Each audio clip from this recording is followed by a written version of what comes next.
Okay, and we are live on Leadership Redefined. We have a busy day at Leadership Redefined. This is, I think, our third podcast of the day, but we saved the best for last, Gretchen, right? This is, here we go. I probably offended the first two, but it's okay. So we have, as we know, with Leadership Redefined, welcome everybody to Redefined. Welcome, Anthony, welcome, Rich, and welcome, Gretchen. Thank you. We have a guest that's from out here in Colorado with me, where I am. And a different guest than we would normally have on here because it's in a different space. I don't think we've had people from the cybersecurity space before. Gretchen is here. I'll let her introduce herself in just a minute, but she's got some really wonderful ideas around cybersecurity, leadership in general, and sort of that crossover between we are in K-12 higher ed and some corporate, and Gretchen has some really good life experience. She's not only in academia, you have some other experience as well. I'll let you speak to that. Welcome, Gretchen. How are you? I am great. Thank you so much for the opportunity, Al. I appreciate it. Great. So if you could just do a brief intro for the audience, and then we'll get into talking about your leadership style and some of the things that really drive you, that motivate you in this space. Well, thank you. Yes, I started as a Russian linguist out of college. I was a language junkie my whole life. Then I spent 25 years working for the military and the intelligence community, which is where I encountered cybersecurity in the early 1990s.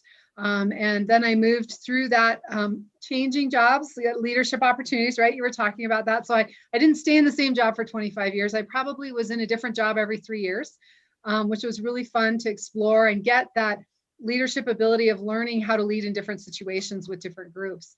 And then when I left the government service, I came into the education sector, and it was a bit of a fluke. It was a chance meeting with the president of our local Pikes Peak Community College.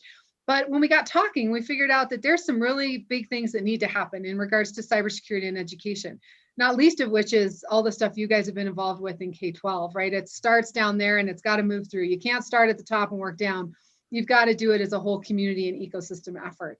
And so I worked there for 5 years putting their program together, and was fortunate enough to be invited to come to UCCS, University of Colorado, Colorado Springs, and run their program. I'm the director of cybersecurity programs there, and we're very excited.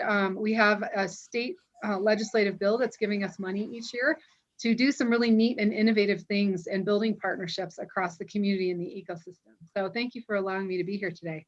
So Gretchen, if you could just set up for us cybersecurity, why, obviously I've been in the space for a couple of years now, cybersecurity in education overall, you mentioned K-12, why is it such sort of a hot area or hot topic of discussion, of focus for those people out there that don't really know? They hear it in the news, right?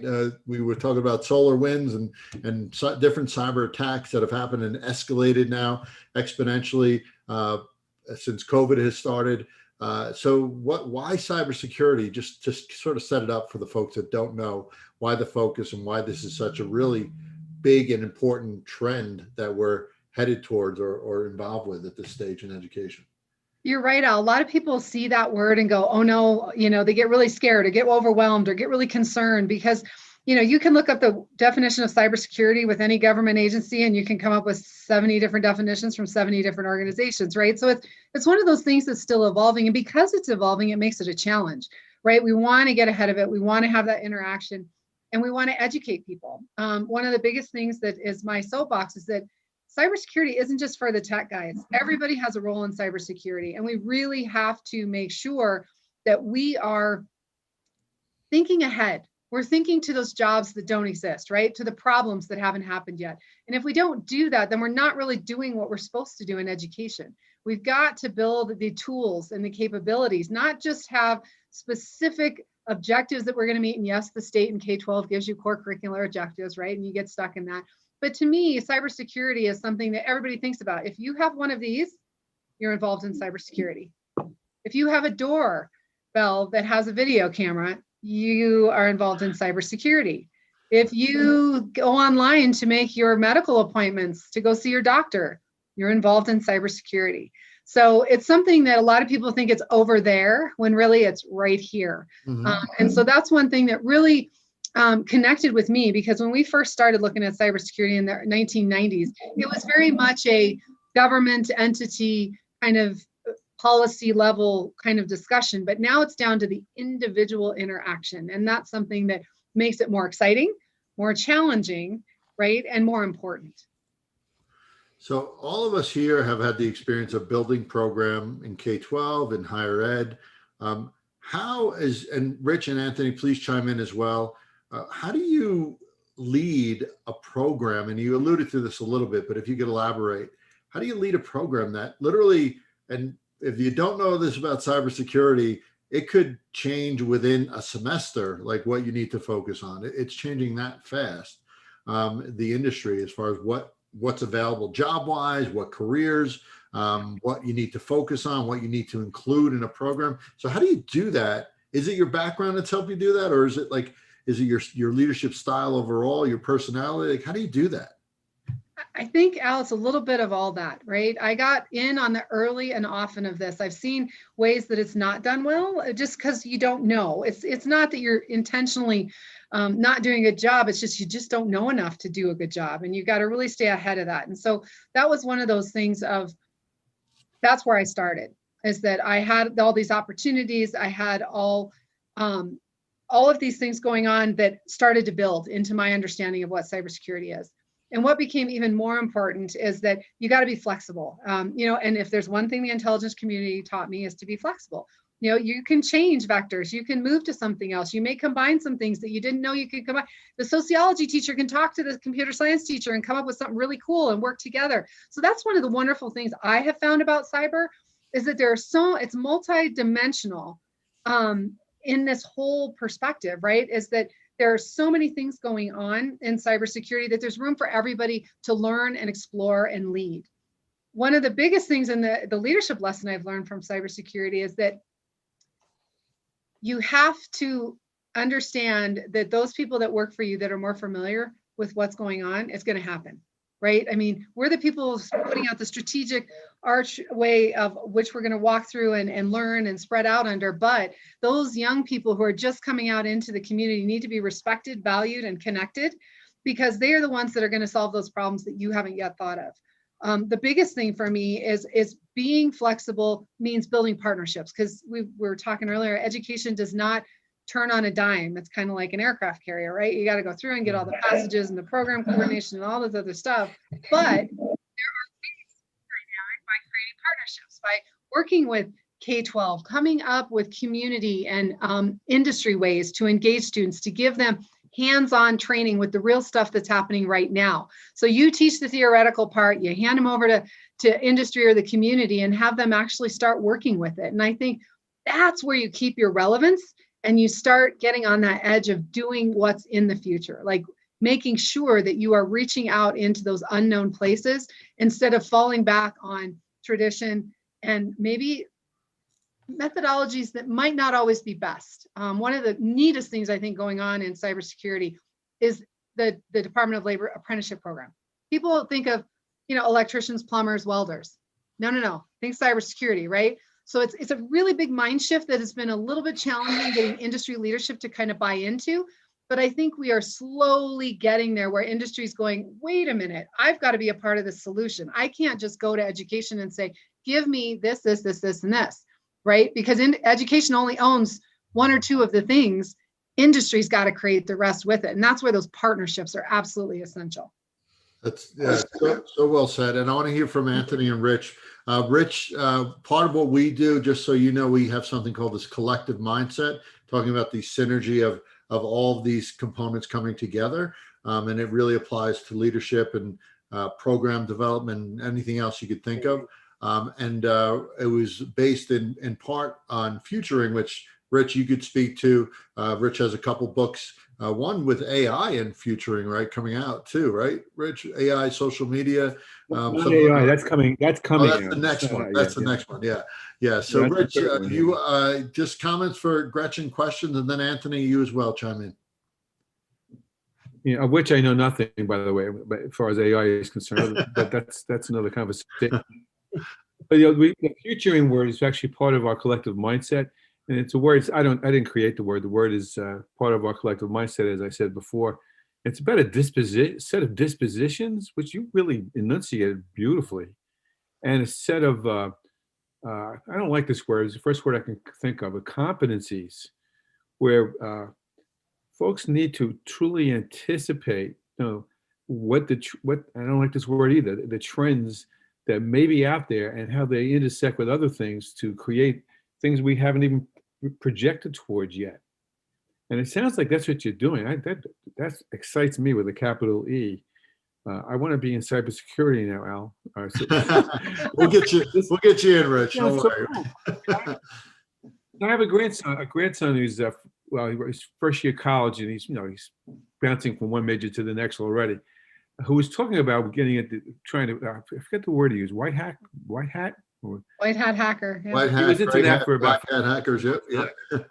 yeah. Now he's not into it anymore. But I said to myself, this is exactly the kind of things that a kid like him, should be paying attention to because of the boundless opportunities to grow and to really contribute to things that we have not. I know I have not been totally sensitive to at all.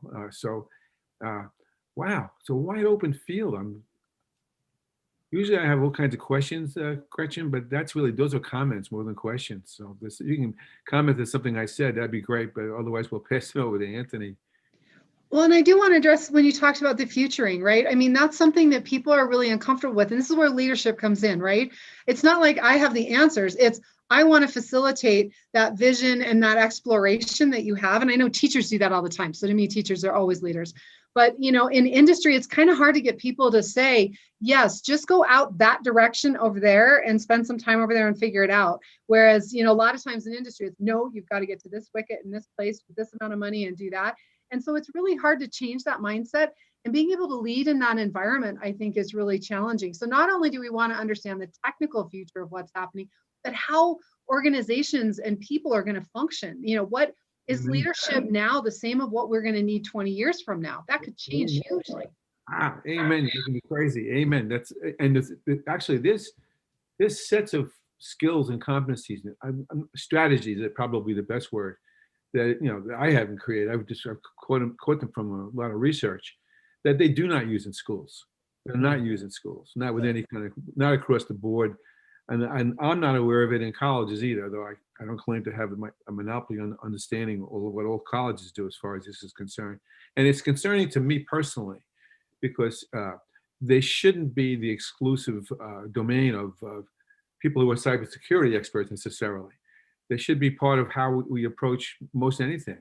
Even like, not to drift off too much, but when Biden the last week said what was the word he said? We're going to win the future, was the word I think he used.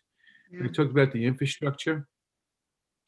The infrastructure needs for a $2 trillion expenditure over 8 years. That was futuring.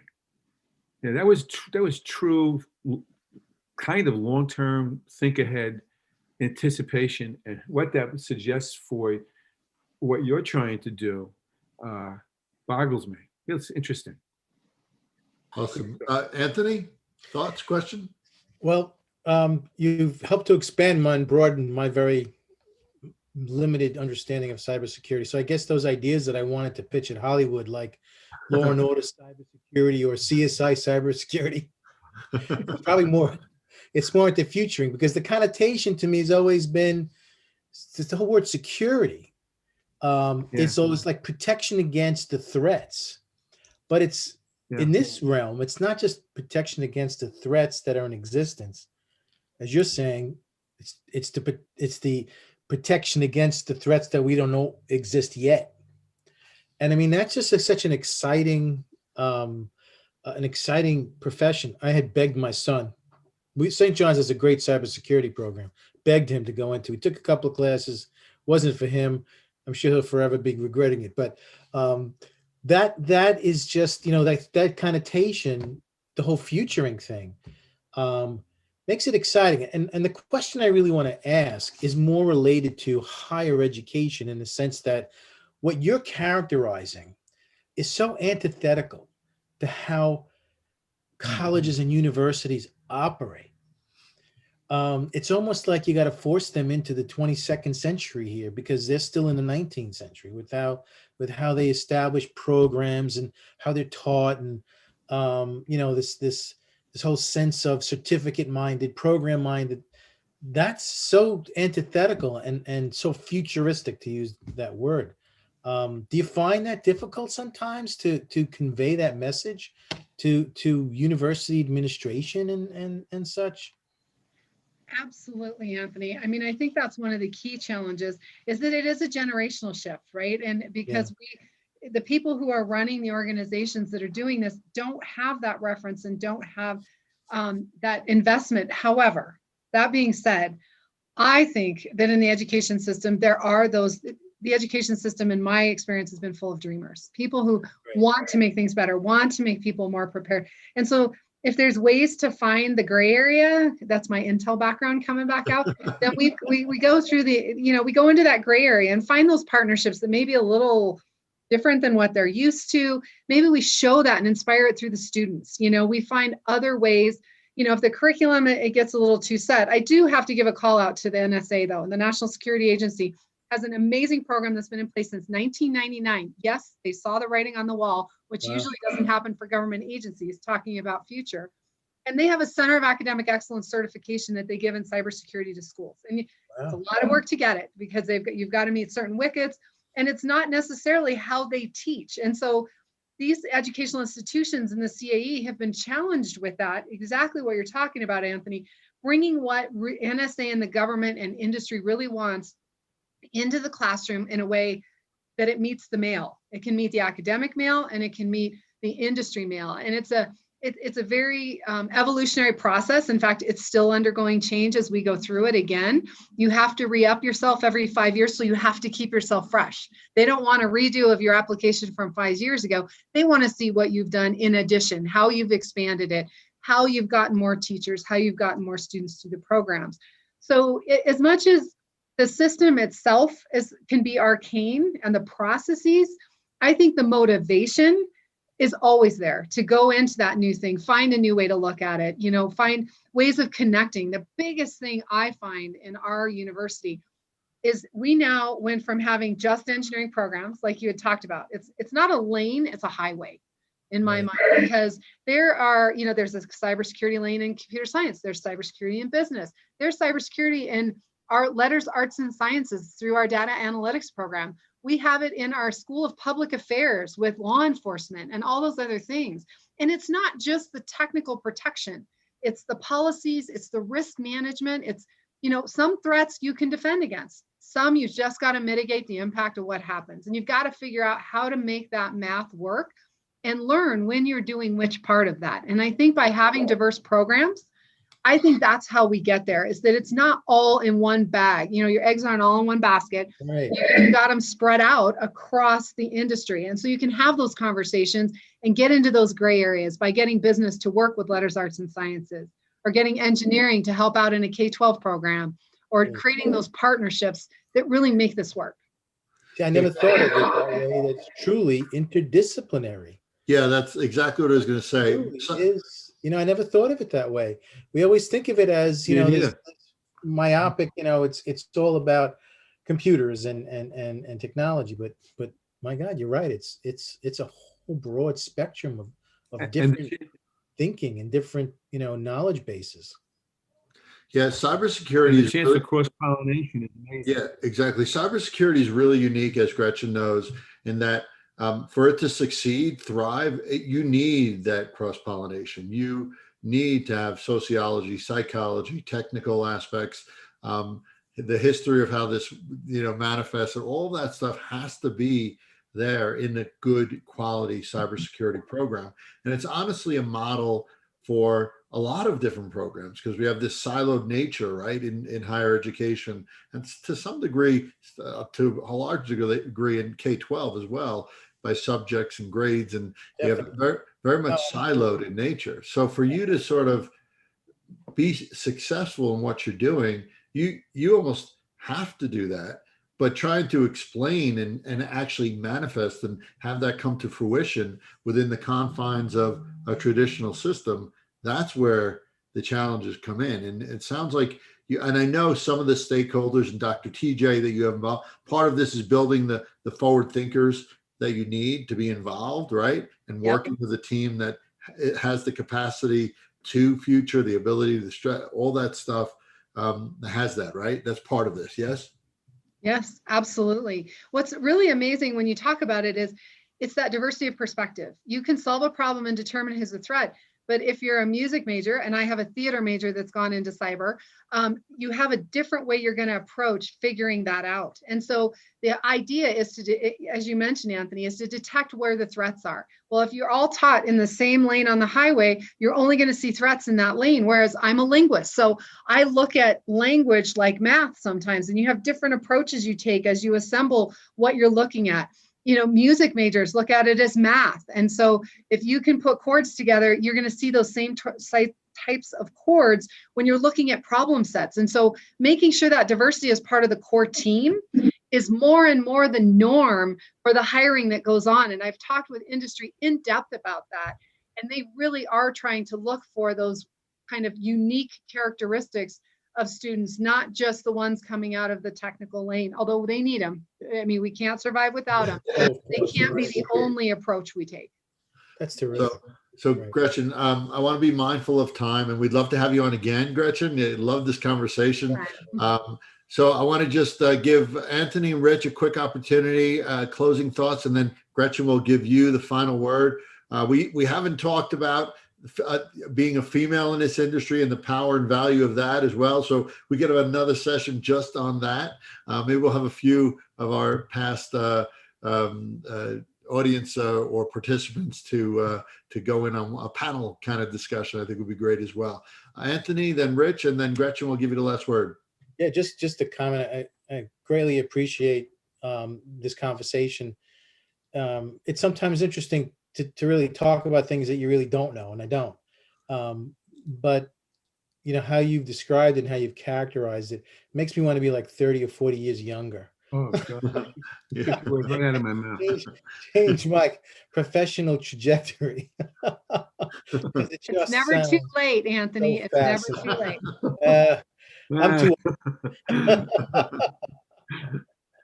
I'm willing to give it a shot. I hope we get to see you again, because Yeah, great discussion. Rich. Wow. Yeah, I'm vibrating. I'm just so interested in the things that you talked about and the possibilities that you raise. Like Anthony, I mean, I was thinking more along the solar winds kind of thing, quite frankly, than what you've opened up in terms of possibilities. Sometimes we make a joke among ourselves about Lloyd's of London back in the 1860s was a coffee bean house, and morphed over to something I don't think they particularly strategized to become, among other things. So there wasn't some pretty negative things too that they were responsible for as well. But clearly they morphed from X to Y, and we often say to each other, what we've been working on under this umbrella of leadership redefined as a catalyst always suggests new trails to go down. And right now I'm talking Eastern time. It's 7:04. I'm thinking, like Anthony is, wishing that I were a lot younger than I am now to have gone down this trail. And I hope you're right that it's not too late to do that. But I'm excited by the level of thinking that you have and your ability to capture the processes that have to go into play to truly have an effective cybersecurity mindset that goes beyond phone hacks necessarily and so forth. Yeah. Thank you. Appreciate and to add to that, just effectively run a program, to put together a team that has the right mindset to evolve in the way that this needs to evolve. So Gretchen, I'll give you the last word. For me, thank you for coming on here. We have to connect offline at some point for sure. But Gretchen, I'll give you the final thought. Well, I just wanted to address your ideas about, is it too late? I just want to give you a little vignette. I used to host Cyber Capture the Flags, which are events where you go and you plug your computer in and you play with stuff. And we hosted these monthly for a very long time. And we started seeing teams of people from like government contractors, folks in their later years of their profession wanting to get some cyber stink on them. And so they would start coming and they would, hang out in the corner, the 4 of them from the office, and they would see the leaderboard for the competition. And one of the teams that was always up there was, they have the craziest names, like, Mr. Blue Hat or something. And they would say, hey, who's Mr. Blue Hat in this room? I need to know how to get past level 3. And Mr. Blue Hat was an 18-year-old high school student. I bet. Run up there and go help these guys. And so the kid got great experience with leading and explaining and teaching. And they got the experience of learning from an 18-year-old. And so it was so magical to watch that. I just want to let you know, that's what makes me say it's never too late, because there's always opportunities to build that ecosystem and learn new things. Was that a simulation, Gretchen? Yeah, it's a kind of a virtual box competition. We weren't doing any damage to any real systems. So, Rich, we're not going to get you started on simulations, but we can talk offline. We got a bit of a little bit of a guru on simulations here as well. So, Gretchen, Lloyd's of London. Gretchen, thank you so much again. Hopefully, we can connect with you soon. I really appreciate your time, your insight. Always a pleasure just talking to you in general. But thank you so much.